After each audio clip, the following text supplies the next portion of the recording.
ஐஷு, இன்னைக்கு விருந்தினர் பக்கத்துல கெஸ்ட் யாருன்னு சொல்லிடலாமா? சொல்லிடலாம். முடக்குவாதம் மற்றும் நோய் எதிர்ப்பியல் குறித்த நமது கேள்விகளுக்கும் சந்தேகங்களுக்கும் பதிலளிக்க வருகிறார் இத்துறையில் அனுபவம் வாய்ந்த முடக்குவாதம் மற்றும் நோய் எதிர்ப்பு சிகிச்சை நிபுணர் டாக்டர் ஜி ஐஸ்வர்யா அவர்கள். லெட்ஸ் வெல்கம் முடக்குவாதம் மற்றும் நோய் எதிர்ப்பியல் சிகிச்சை நிபுணர் டாக்டர் ஜி ஐஸ்வர்யா அவர்கள்.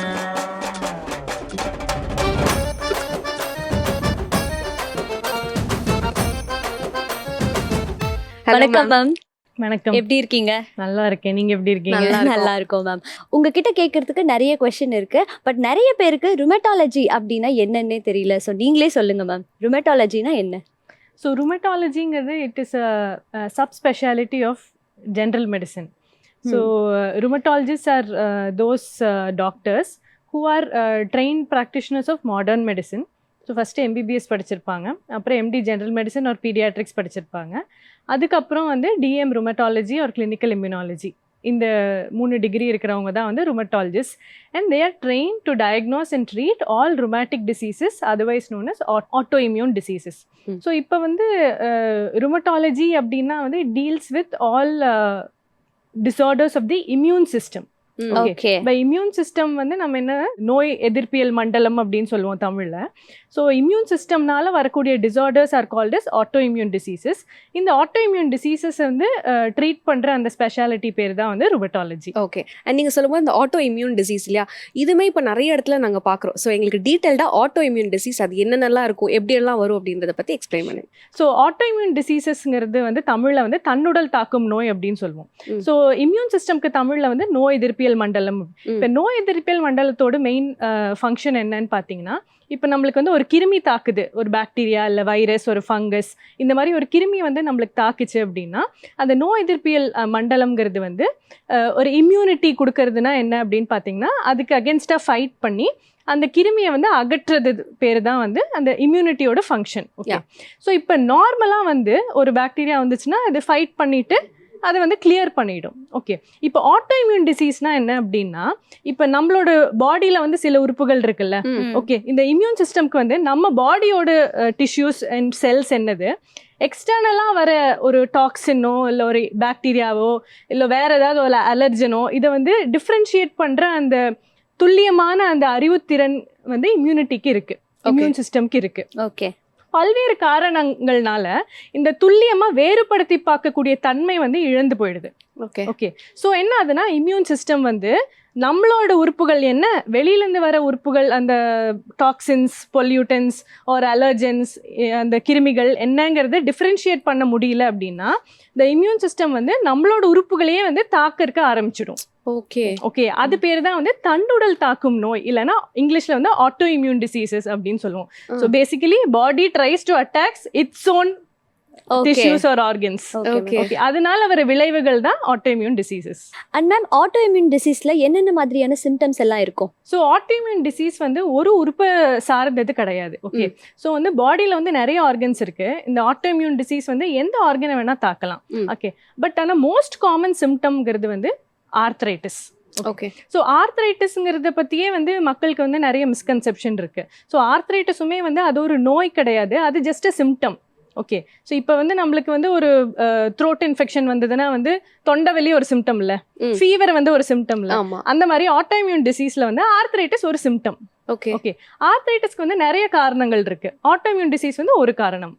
வேற வந்து ஆஸ்டியோ ஆர்த்ரைட்டிஸ்னு அந்த டீஜெனரேட்டிவ் வயசானவங்களுக்கு, எல்டர்லி ஏஜ், ஒபீஸா இருக்கிறவங்களுக்கு வந்து அந்த மூட்டு வலி வரும்ல, அது ஆஸ்டியோ ஆர்த்ரைட்டிஸ். அந்த மாதிரி வந்து வேற நிறைய ஆர்த்ரைட்டிஸ், சிக்கன்குனியாக்கு அப்புறம் வர ஜாயிண்ட் பெயின் வந்து போஸ்ட் வைரல் ஆர்த்ரைட்டிஸ்னு சொல்லுவோம். அந்த மாதிரி நிறைய ஆர்த்ரைட்டிஸ் இருக்கு. ஸோ ஆர்த்ரைட்டிஸ் வந்து ஒரு சிம்டம். ஆட்டோ இம்யூன் டிசீஸ் வந்து ஆர்த்ரைட்டிஸ் காஸ் பண்ணும். ஓகே. இதை தவிர வந்து நிறைய பேருக்கு வந்து ஸ்கின் ரேஷஸ் வரும், தோல்ல வந்து தடிப்பு வருது, செகப்பா வருது, வெயில்ல போனா வந்து அரிப்பு வருது. அப்புறம் நிறைய பேருக்கு வந்து முடி கொட்டும், பயங்கரமா வந்து முடி உதிரல் இருக்கும். சில பேருக்கு வந்து ஃபீவர் வந்து போயிட்டே இருக்கும், எதனால ஃபீவர்னே கண்டுபிடிக்க முடியாது. அப்புறம் ரொம்ப சோர்வா இருப்பாங்க, வெயிட் லாஸ், அப்புறம் வாயில வந்து அடிக்கடி புண்ணு வருது. இந்த மாதிரி these are the common symptoms auto immune டிசீஸ்க்கு. ஸோ இந்த ஆட்டோ இம்யூன் டிசீஸ்ல என்னென்ன டிசீசஸ்லாம் வருது மேம்? ஸோ ஆட்டோ இம்யூன் டிசீஸ்ல வந்து என்னென்ன டிசீஸ்னு வருதுன்னு பார்த்தீங்கன்னா, சில நேம்டு டிசீசஸ் இருக்கு. காமனா வந்து இருக்கக்கூடியது வந்து ருமட்டாய்டு ஆர்த்ரைட்டிஸ் அப்படின்னு சொல்லுவோம். அப்புறம் வந்து ஷாக்ரன்ஸ் சிண்ட்ரோம்னு ஒரு டிசீஸ் இருக்குது. அப்புறம் லூப்பஸ் அப்படின்ற ஒரு டிசீஸ் இருக்குது. அப்புறம் வந்து மயோசைட்டிஸ், இது ரீசெண்டாக இணைய வலைத்தளத்தில் வந்து ரொம்ப பிரபலமாக இருந்தது. ஒரு பிரபலத்துக்கு வந்ததுனால மயோசைட்டிஸ் வந்து ரொம்ப, அதுவும் ஒரு ஆட்டோஇம்யூன் டிசீஸ். வாஸ்குலைட்டிஸ்னு சொல்லுவோம், அதுவும் ஒரு autoimmune disease. So these are the common once. இது தவிர நிறைய டிசீசஸ் இருக்குது. ஸோ அதுலேயும் வந்து நிறைய இந்த நம்ம டிஸ்கஸ் பண்ண சிம்டம்ஸ் எல்லாமே வந்து சிலதில் இருக்கும், சிலதில் இருக்காது, அந்த மாதிரி ஓவர்லாப்ஸ் உண்டு. மேம், ஆர்த்ரைட்டிஸ் அப்படின்னா என்ன? ஸோ இது ஒரு நல்ல கேள்வி. இப்போ வந்து இது எப்படி நம்ம அணுகலாம் அப்படின்னா, ஆர்த்ரைட்டிஸ்னாலே மூட்டு வலியா இல்லை எல்லா மூட்டு வலியும் ஆர்த்ரைட்டிஸா? ஓகே, இதை நம்ம பார்த்தோம் அப்படின்னா எல்லா மூட்டு வலியும் ஆர்த்ரைட்டிஸ் கிடையாது. ஓகே ஓகே, இப்போ இங்கிலீஷில் பார்த்தீங்கன்னா மூட்டு வலியோட இங்கிலீஷ் டேர்ம் வந்து ஆர்த்ரால்ஜியா அப்படின்னு சொல்லுவோம். ஸோ என்ன மூட்டு வலியாக இருந்தாலும் அது பேர் ஆர்த்ரால்ஜியா. ஆனால் எல்லா மூட்டு வலியும் ஆர்த்ரைட்டிஸ் கிடையாது. ஓகே ஓகே, பை டெஃபினிஷன் ஆர்த்ரைட்டிஸ்னா வந்து இன்ஃப்ளமேஷன் ஆஃப் த ஜாயிண்ட். இன்ஃப்ளமேஷன்னா என்ன? அந்த இடத்துல வீக்கம் வரும், வலி வரும், சில பேருக்கு ரெட்னஸ், அதாவது சிகப்பாக இருக்கும் அந்த ஜாயிண்ட்டு. ஸோ மூட்டு வலி மற்றும் வீக்கம், இதுதான் வந்து ஆர்த்ரைட்டிஸ். ஓகே, ஸோ இந்த ஆர்த்ரைட்டிஸில் வந்து 2 விதமான ஆர்த்ரைட்டிஸ் இருக்குது. ஒன்று வந்து இன்ஃப்ளமேட்டரி ஆர்த்ரைட்டிஸ்னு சொல்லுவோம், இன்னொன்று வந்து நான் இன்ஃப்ளமேட்டரி ஆர்த்ரைட்டிஸ்னு சொல்லுவோம். ஓகே, ஸோ இப்போ வந்து இன்ஃப்ளமேட்டரி ஆர்த்ரைட்டிஸ் தான் வந்து இந்த ருமட்டாலஜிக் டிசீசஸ், இந்த ஆட்டோஇம்யூன் டிசீஸில் வந்து வர ஒரு விதமான ஆர்த்ரைட்டிஸ். ஓகே, ஸோ இதை வந்து எப்படி கண்டுபிடிக்கலாம்? ஓகே, நிறைய பேர்த்துக்கு வந்து இந்த ரொமட்டாய்டு ஆர்த்ரைட்டிஸ்னு நம்ம ஒரு நோய் சொல்லணும்ல, அதுதான் வந்து one of the most common autoimmune diseases.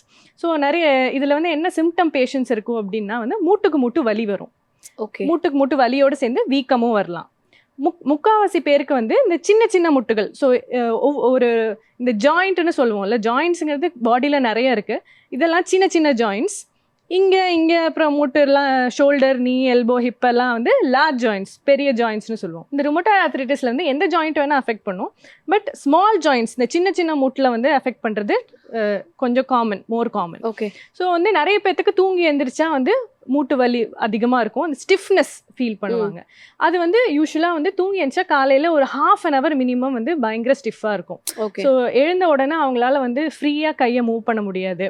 அப்புறம் கொஞ்சம் நேரம் கழிச்சு வந்து பல் விளக்கி அப்புறம் குளிச்சு அப்புறம் ஒன்ஸ் அவங்க வந்து வேலை செய்ய ஆரம்பிக்கும் போது கொஞ்சம் ஃப்ரீ ஆக ஆரம்பிக்கும். இதுதான் வந்து கிளாசிக் இன்ஃப்ளமேட்டரி ஜாயிண்ட் பெயின் சொல்றது. ஸோ மூட்டு வலி மற்றும் வீக்கம் மார்னிங் டைம் வந்து ஸ்டிஃப்னஸ் ஜாஸ்தியாகுது. கொஞ்சம் ஆக்டிவிட்டிஸ் பண்ண அந்த பெயின், அந்த ஸ்டிஃப்னஸ் வந்து கொஞ்சம் கம்மியாகும். ஓகே, இதே மாதிரி வந்து மற்ற ஜாயின்ஸ்லயும் ஆகலாம், மூட்டு வலி மற்றும் வீக்கம். ஸோ இந்த சிம்டமை தான் வந்து ஆர்த்ரைட்டிஸ் அப்படின்னு சொல்றோம். ஓகே மேம், இந்த ஆர்த்ரைட்டிஸ் வந்து நீங்க சொன்னீங்க இந்த மூட்டு வலி, இந்த ஜாயிண்ட் பெயின்ஸ் எல்லாம் வரும். இது மேஜரா எந்த ஏஜ் கேட்டகரி பீப்புளுக்கு வருது? இப்போ யூஸ்வலா மூட்டு வலின்றது வயசானவங்களுக்கு தான் வரும்ன்றது நம்ம கேள்விப்பட்டிருக்கோம்.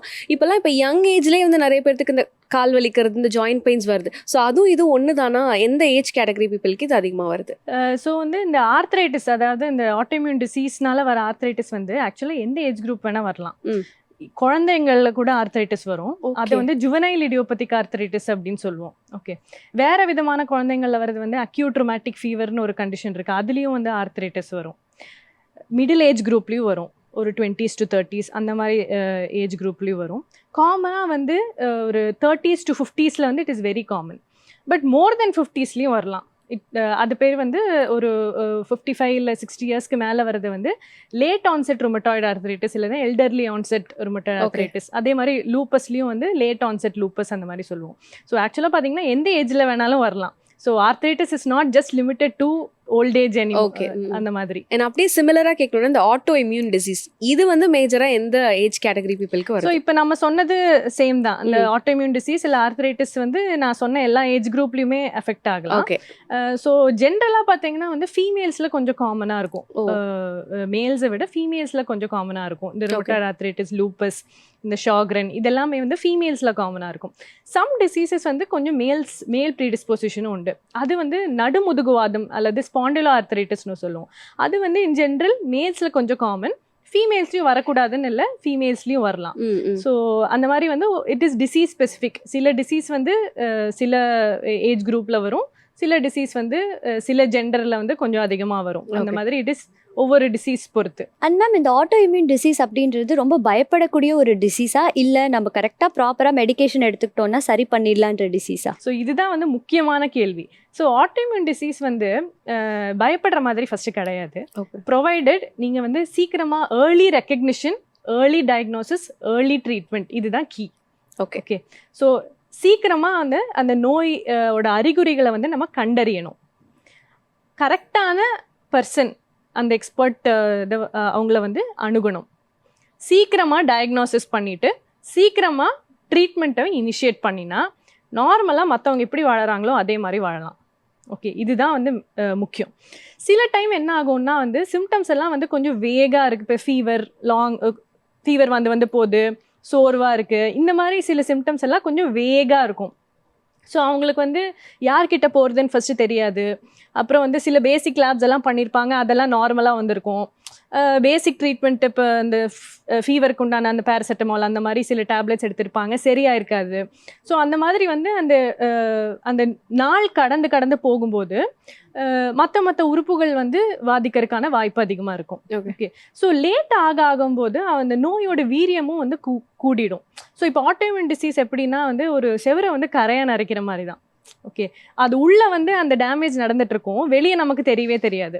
பட் ஒரு 1 பாயிண்ட்ல வந்து அந்த த்ரெஷோல்டு தாண்டிடுச்சு அப்படின்னா அது செவரே இடிஞ்சு விழுந்துரும் அந்த மாதிரி.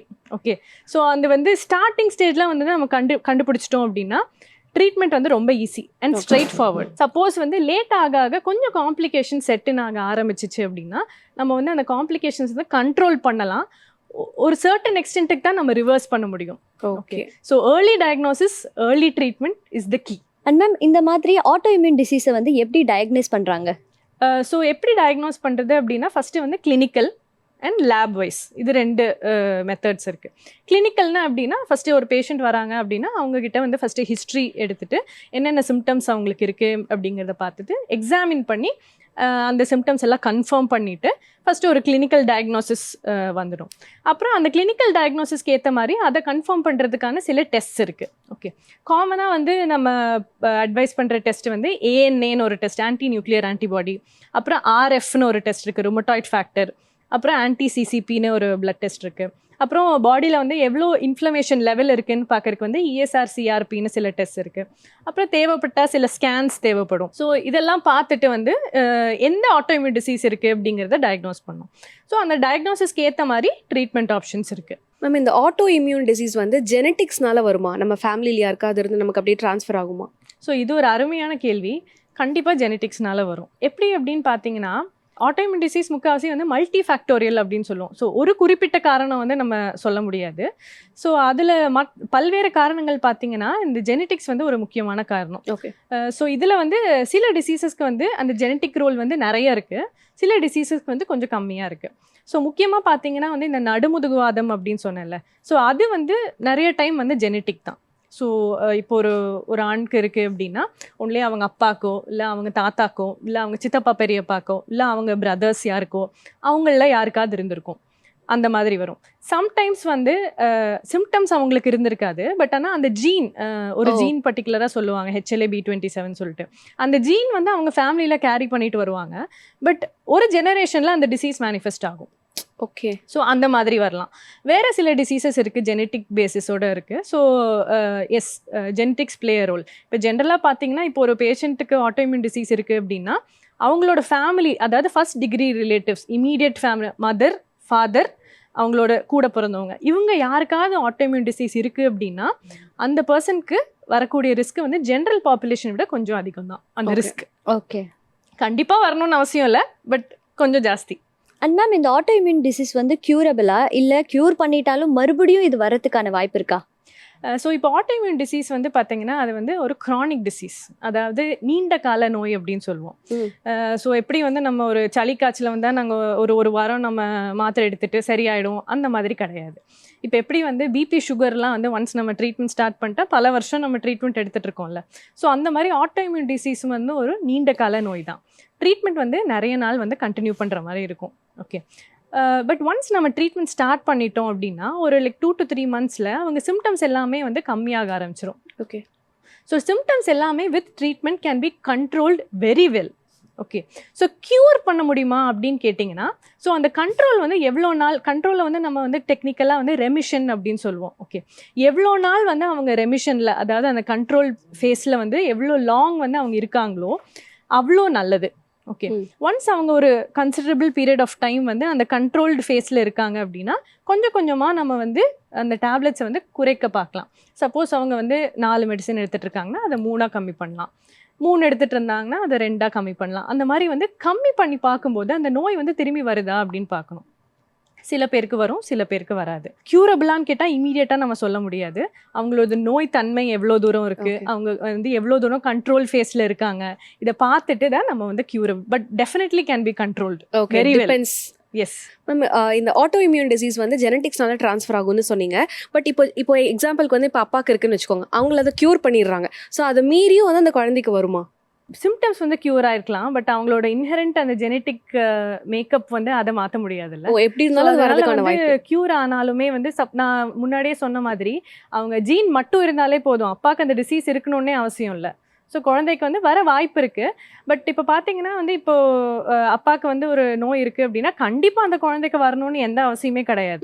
ஓகே, சில பேர்த்துக்கு வரும். அந்த எவ்வளோ தூரம் அந்த ஜெனட்டிக் பொட்டென்ஷியல் வந்து ட்ரான்ஸ்ஃபர் ஆகுதுங்கிறத பொறுத்து தான் சொல்ல முடியும். ஓகே, பட் வராமலும் இருக்கலாம். அந்த ரிஸ்க் தான் கொஞ்சம் ஜாஸ்தியே தவிர கண்டிப்பாக வரணுன்ற அவசியம் கிடையாது. And ma'am, auto immune disease அப்படின்னும் போது நம்மளோட ஜாயின்ஸ் எல்லாம் நல்ல பெயின் இருக்கும் அப்படின்னு சொன்னீங்க. இதை தாண்டி ஏதாவது நம்மளோட வைட்டல் ஆர்கன்ஸை டேமேஜ் பண்ணுமா? ஸோ வந்து இப்போ ருமட்டாய்டு ஆர்த்ரைட்டிஸ் பார்த்தீங்கன்னா வந்து ஜாயின்ட்ஸ் அஃபெக்ட் பண்ணும். ட்ரீட் பண்ணாமல் இருந்தால் ஜாயின்ஸே வந்து கொஞ்சம் நாளடைவில் வந்து மடங்கிக்க ஆரம்பிச்சிடும். அது பேர் தான் வந்து முடக்குவாதம்னு சொல்கிறாங்க. முடக்குவாதம்னா ஜாயின்ஸ் வந்து முடங்கி போகிறது. ஓகே, ஸோ அதை தான் வந்து டிஃபார்மிட்டிஸ் அப்படின்னு சொல்லுவோம். அது வந்து ட்ரீட்மெண்ட் பண்ணாமல் ரொம்ப நாள் அப்படியே அந்த ஜாயிண்ட் பெயினோடு இருந்தாங்க அப்படின்னா அந்த இன்ஃப்ளமேஷன் கம்மி ஆகாமல் வந்து அந்த ஜாயின்ஸ் வந்து முடங்கி போகும். இப்போ நம்மளோட மெயின் கோல் வந்து அந்த ஜாயின்ஸ் முடங்காமல் பார்க்கணும். அதுதான் வந்து நம்ம முக்கியமாக டார்கெட் பண்ண வேண்டியது. ஸோ சீக்கிரமாக ட்ரீட்மெண்ட் ஸ்டார்ட் பண்ணாங்கன்னா அந்த ஜாயிண்ட் முடங்கி போகிறத வந்து கம்ப்ளீட்டாக நம்ம வந்து ப்ரிவெண்ட் பண்ணலாம். இப்போ மற்ற ஆர்கன்ஸ் வந்து பார்த்தீங்கன்னா இப்போ லூப்பஸ்னு ஒரு டிசீஸ் இருக்குது. அது வந்து எந்த ஆர்கன் வேணால் பாதிக்கும். ஓகே, கிட்னிஸ் பாதிக்கும், lungs, heart, intestine, even brain, எந்த ஆர்கன் வேணால் நர்வ்ஸு, எந்த ஆர்கன் வேணால் பாதிக்கலாம். ஸோ அகெயின் அந்த சிம்டம்ஸ் வரும்போது நம்ம கரெக்டான டைமில் ஐடென்டிஃபை பண்ணி ட்ரீட்மெண்ட் பண்ணணும். ட்ரீட்மெண்ட் பண்ணாமல் விட்டாச்சு அப்படின்னா வந்து ஆர்கன் டேமேஜ் ஆகிறதுக்கான சான்சஸ் இருக்குது. ஸோ கரெக்டாக ஐடென்டிஃபை பண்ணி அதை ட்ரீட்மெண்ட் பண்ணணும். ஸோ இந்த ஆட்டோ இம்யூன் டிசீஸ்க்கு என்னென்ன மாதிரியான ட்ரீட்மெண்ட்ஸ் இருக்குது? ஸோ இதுக்கு உண்டான ட்ரீட்மெண்ட் வந்து இம்யூனோ மாடுலேட்டரி தெரப்பி அப்படின்னு சொல்லுவாங்க. அந்த இம்யூன் சிஸ்டம் வந்து டிஸ்ரெகுலேட்டடாக இருக்குது இல்லைங்களா. ஸோ அது வந்து அந்த துல்லியமாக அந்த வேறுபடுத்தி பார்க்கக்கூடிய தன்மை போயிட்டு அவங்களோட டிஷ்யூஸு அந்த ஆர்கன்ஸையே வந்து பாதிக்கிறதுனால தான் இது வருது. ஸோ அந்த பாதிக்கிறத வந்து நம்ம வந்து தடுக்கணும். அந்த இன்ஃப்ளமேஷனை வந்து குறைக்கணும்.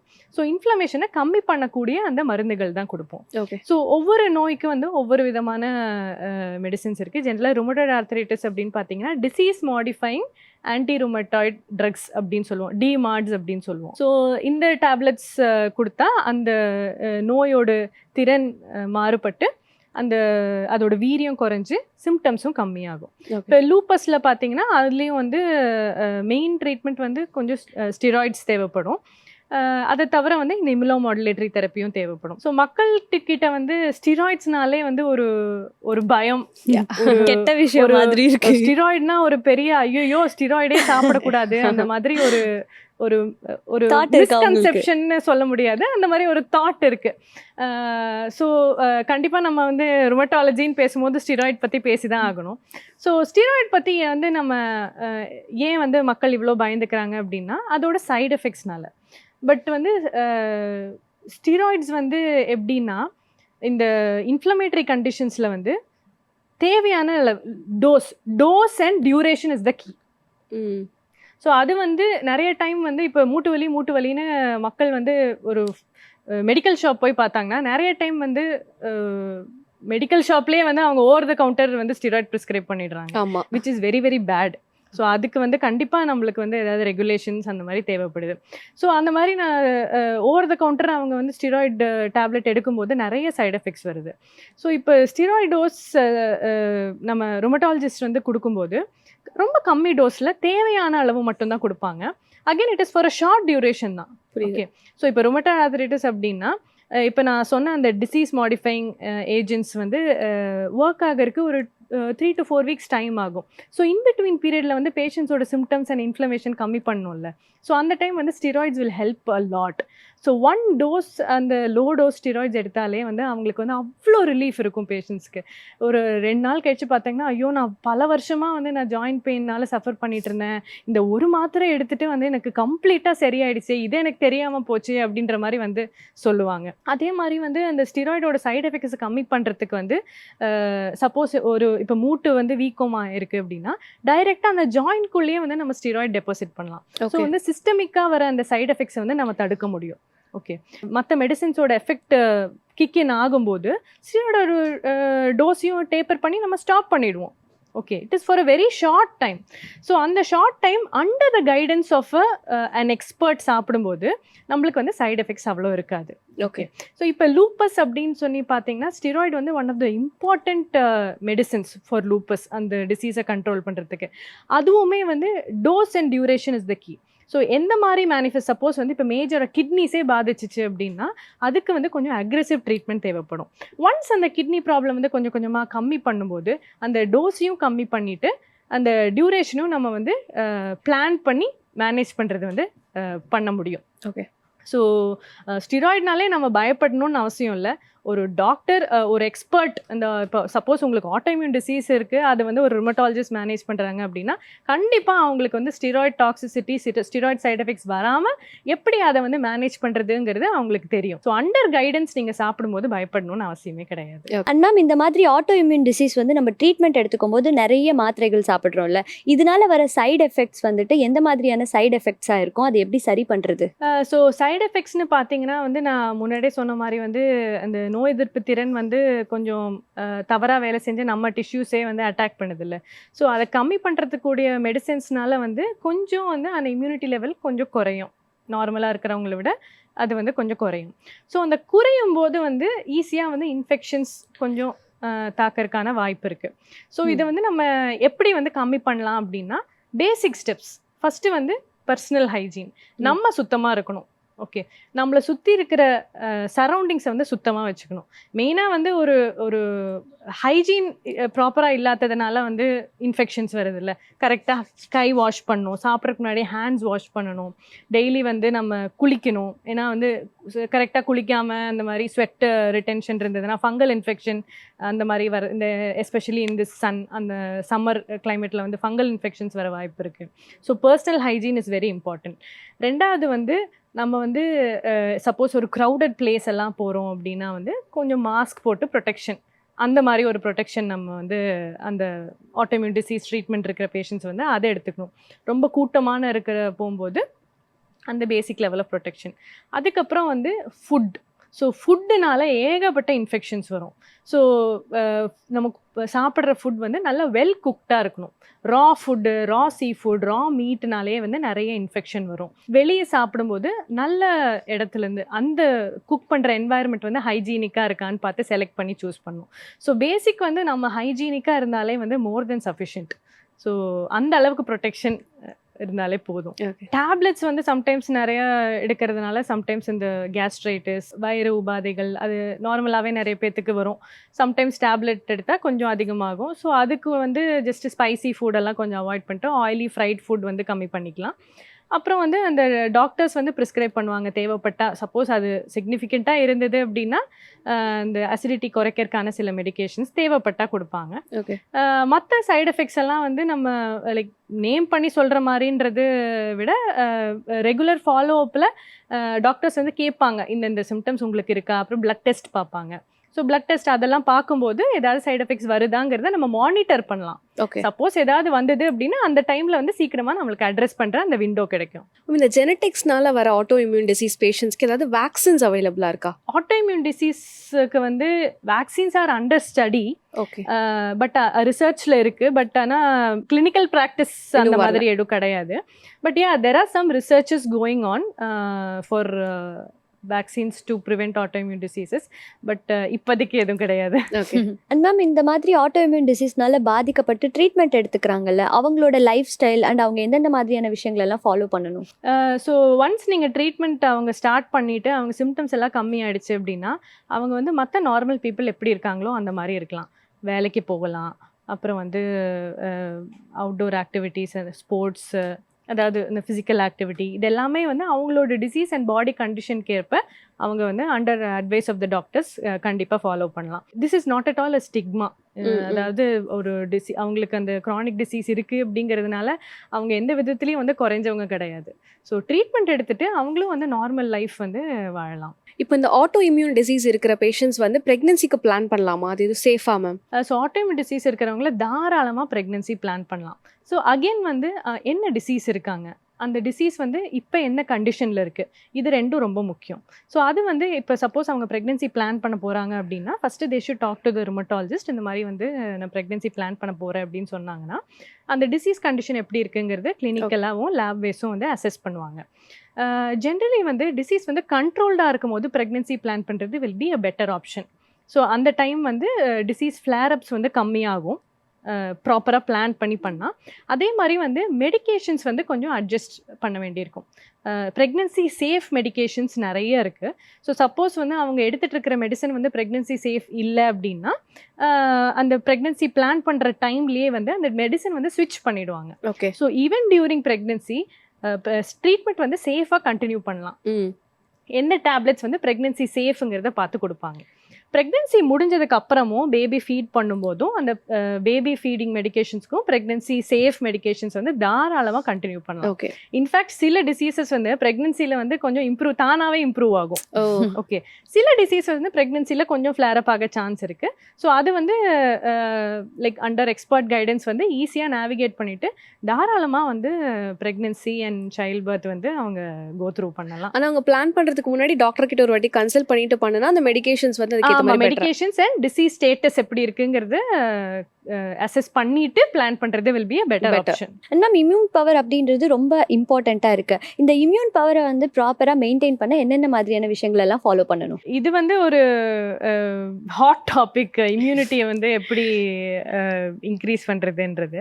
ஸோ ஆக்சுவலி இம்யூனிட்டியை வந்து இன்க்ரீஸ் எல்லாம் பண்ணணுன்றது வந்து அவசியம்லாம் கிடையாது. ஒரு ஜென்ரலாக வந்து ஒரு நல்ல ஒரு ஹெல்த்தை வந்து எப்படி மெயின்டைன் பண்ணலாம் அதுதான் வந்து முக்கியம். ஸோ சில பேருக்கு இந்த மாதிரி இந்த ட்ரீட்மெண்ட் எடுக்கிறவங்க, இம்யூனோ சப்ரசிவ் மெடிகேஷன்ஸ் எடுக்கிறவங்க, கொஞ்சம் எல்டர்லி ஏஜ் குரூப்பு, ரொம்ப குட்டி குழந்தைங்க, இவங்களுக்கெல்லாம் வந்து அவங்களோட இம்யூனிட்டி வந்து கொஞ்சம் வீக்காக இருக்கும். ஸோ இந்த ஏஜ் குரூப்பில் இருக்கிறவங்க வந்து நான் சொன்ன மாதிரி அந்த பர்சனல் ஹைஜீன், அப்புறம் அந்த வெளியே போகும்போது அந்த மாஸ்க் போடுறது, கேர்ஃபுல்லாக இருக்கிறது, நல்ல ஃபுட் சாப்பிட்றது, இதெல்லாம் வந்து நல்லா ஃபாலோ பண்ணிக்கணும். மற்ற ஏஜ் குரூப் நார்மல் அடல்ட்ஸ் இருக்கிறவங்க வந்து ஹெல்தி ஃபுட் எடுக்கணும். ஹெல்தி ஃபுட்னா என்ன? ஜங்க் ஃபுட்ஸ் அவாய்ட் பண்ணணும், ப்ராசஸ்ட் ஃபுட்ஸ் அவாய்ட் பண்ணணும், அப்புறம் வந்து ஃப்ரைடு ஃபுட்ஸ், ஆயிலி ஃபுட்ஸ், இதெல்லாம் வந்து கொஞ்சம் அவாய்ட் பண்ணணும். நல்ல healthy food choices, fruits and vegetables நிறைய எடுக்கணும், ஃபைபர் கண்டென்ட் எடுக்கணும், அப்புறம் வந்து ப்ரோபயோட்டிக் இருக்கிற அந்த கட் ஹெல்த் இம்ப்ரூவ் பண்ணுற மாதிரியான ஃபுட்ஸ் இருக்குல்ல, அதெல்லாம் எடுத்துக்கணும். அப்புறம் வந்து some form of physical activity கண்டிப்பாக முக்கியம். Exercise itself helps the immunity a lot.